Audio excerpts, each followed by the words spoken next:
ముగ్గురు గెస్టులు ఉన్నారు. వి శ్రవణ్ కుమార్ గారు పొలిటికల్ అనలిస్ట్, అలానే సినిమా క్రిటిక్, సతీష్ గారు బీఆర్ఎస్ నాయకులు. ముఖ్యంగా ఈ అంశం మీద, ఈ పాటను తొలగించాలి అనే అంశం మీద పోలీస్ కంప్లైంట్ కూడా సతీష్ గారు ఇచ్చినట్టు మనకు తెలుస్తుంది. ఒకసారి సతీష్ గారిని అడిగి అసలు పోలీస్ కంప్లైంట్ ఎందుకు ఇచ్చారో తెలుసుకున్న తర్వాత మనం మాట్లాడుకుందాం. సతీష్ గారు, ఈరోజు మనం అందరం చూస్తూ ఉన్నాం, ఏదైతే కోట్లాది మంది అభిమాన నాయకుడు, తెలంగాణ సాధకుడు, అదేవిధంగా 10 సంవత్సరాలు మన తెలంగాణని సుభిక్షంగా ఉంచి పరిపాలించిన నాయకుడు, ఇలాంటి గొప్ప నాయకుడు, అంటే ఇది నార్మల్గా ముఖ్యమంత్రిగా ఎదగడం వేరు, తెలంగాణ రాష్ట్రాన్ని సాధించే దిశగా కొట్లాడి ఎన్నో ఉద్యమాలు చేసి ఎన్నో ప్రాణత్యాగాలు, మనం విద్యార్థుల ప్రాణత్యాగాలు చూసాం. మన తెలంగాణ భాష కోసం, మన తెలంగాణ ఉద్యోగాల కోసం, మన తెలంగాణ నీళ్ళ కోసం మనం ఎన్నో విధాలుగా పోరాటం చేసినాం. అలాంటి గొప్ప నాయకుడు కేసీఆర్ గారు మాట్లాడే మరి ఏం చేద్దామంటావు అనే వర్డ్ని హుక్లైన్లో పెట్టుకొని ఒక ఐటమ్ సాంగ్లో వాడడం ఎంతవరకు పద్ధతి అండి? ఒకవేళ వాడేది ఉంటే వాళ్ళకు లేదు, మాకు ఇలాంటి వేరే విధంగా కాదు, ఇది మేము కూడా కేసీఆర్ గారి అభిమానంగా వర్డ్ తీసుకున్నామంటే మీరు పర్మిషన్ తీసుకోవాల్సిన అవసరం మీకు లేదా? సామాన్యమైన వ్యక్తి కాదు కదా, ఒక 10 ఏళ్ళు పరిపాలించిన గొప్ప నాయకుడు కేసీఆర్ గారు, ఇన్ని వేలాది కోట్లాది మంది అభిమాన నాయకుడు కేసీఆర్ గారు. అలాంటి గొప్ప నాయకుడికి పర్మిషన్ తీసుకొని మీరు వాడుకోవాల్సిన అవసరం ఎంతైనా ఉంటుంది. రెండోది, మీరు ఇవాళ రేపు వేరే ఒక సినిమాలలో కూడా ఏదైనా వర్డ్స్ మాట్లాడాలన్నా, ఏదైనా పాటలు తీసుకోవాలన్నా, అంటే మనం పాత పాటలు అయితే ఏదైతే ఉంటాయో, పాత ఓల్డ్కు సంబంధించినవి, తెలంగాణ యాసకు సంబంధించినవో, ఊళ్ళల్లో మాట్లాడుకునేవో, అలాంటి పాటలు వచ్చిన సందర్భాలు కూడా వాళ్ళకి ఫోన్ చేసి వాళ్ళని పిలిపించుకొని వాళ్ళ పర్మిషన్ తీసుకొని పాడే సందర్భాలు మనం చాలా మ్యూజిక్ డైరెక్టర్ వాళ్ళ కల్చర్ తీసుకున్నారు, వాళ్ళని అభినందించవచ్చు. ఈరోజు అవమానించే దిశగా ఇదే పూరి జగన్నాథ్ గారు గతంలో మనం చూసినాం. అదేది కెమెరామ్యాన్ గంగతో రాంబాబు సమేత మూవీ ఉంది.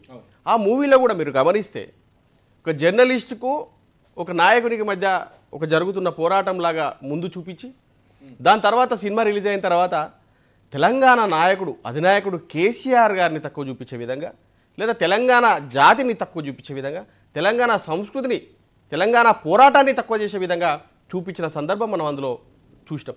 అప్పుడు కూడా ఉద్యమాలు నడిచినాయి. ఉస్మానియా యూనివర్సిటీ అందరూ కూడా వాళ్ళ ఆఫీస్ని, పూరి జగన్నాథ్ గారి ఆఫీస్ని ముట్టడించడం జరిగింది. మరి ఎందుకు పూరి జగన్నాథ్ గారికి తెలంగాణ అంటే అంత కక్ష, అంత అక్కస్ ఎందుకు? మనం ఈరోజు తెలంగాణ వల్ల మనం అందరం కూడా ఎంత అభిమానిస్తున్నామండి, ప్రతి ఒక్క నాయకుల్ని అభిమానిస్తున్నాం. ఈరోజు పవన్ కళ్యాణ్ గారు రాజకీయాలు ఉన్నారు, మనం అభిమానించట్లేదా? తెలంగాణలో మూవీస్ నడవట్లేదా? అంటే ఇస్మార్ట్ శంకర్ ఫస్ట్ పార్ట్ మనం చూసినప్పుడు తెలంగాణ యాసలోనే రామ్ భాష ఉంటుంది. అదే ఇప్పుడు మీరు గమనిస్తే మన తెలంగాణ రాకముందు యావత్ తెలంగాణ ప్రజలకు, బయట అందరికి కూడా మనకు ఒక విషయం తెలుసు. మన రాకముందు, తెలంగాణ రాకముందు తెలంగాణ భాషలో, తెలంగాణ యాసలో ఏదైనా ఒక వర్డ్ చెప్పడానికి కూడా ఎంతో మొహమాట పడేవాళ్ళు ఈ సినిమా ఇండస్ట్రీలో.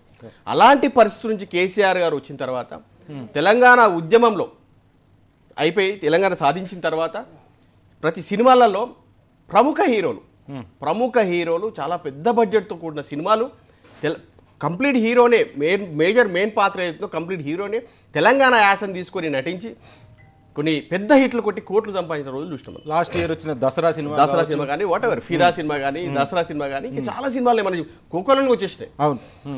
సో ఆ పరిస్థితికి మార్పు అంటే కేవలం కేసీఆర్ గారు కాదా? అలాంటి నాయకుని మీద మీరు ఒక ఐటమ్ సాంగ్లో, ఒక దావత్ సంబంధించిన సాంగ్లో, అది ఒక పల్లెటూరు వాతావరణం సాంగ్ అంటే అది కాదు కదండి.